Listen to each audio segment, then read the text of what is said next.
म्हणून जहा संपत्ती वहा विपत्ती नाना. जिथे धन आलं तिथे संकट आली, चिंता आली, चिंतन आलं, सगळं आलं. अगदी मुलांच्या नावावर टाकायचं झालं तरी सुद्धा आज भीती वाटायला लागली आहे.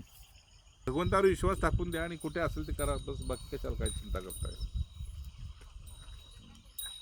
बस. अरे जगण्याची बी चिंता करू नका. भगवंताने तुम्हाला ह्याच्या पुढे सांगितलं, योगक्षेम वाम्य मी तुझं बघेन. 7 वर्ष अंगावल्या वस्त्रावर आज हा देह फिरलाय. त्याला जर कुठं काय चिंता नव्हती तर तुम्ही तर आता 4 चौकटीत राहताय. सांगा, 4 भिंतीत राहताय. हा उघड्यावर दिवस काढलेत मी. त्यामुळे मला विश्वास आहे. तुम्हाला विश्वास नाही म्हणून तुम्ही सगळी साठवून त्याची ती व्यवस्थापन करताय. मला विश्वास आहे, मला तू कधी मरू देणार नाही आणि मला उपाशी राहू देणार नाही. बस. नाही का? खरं आहे ना?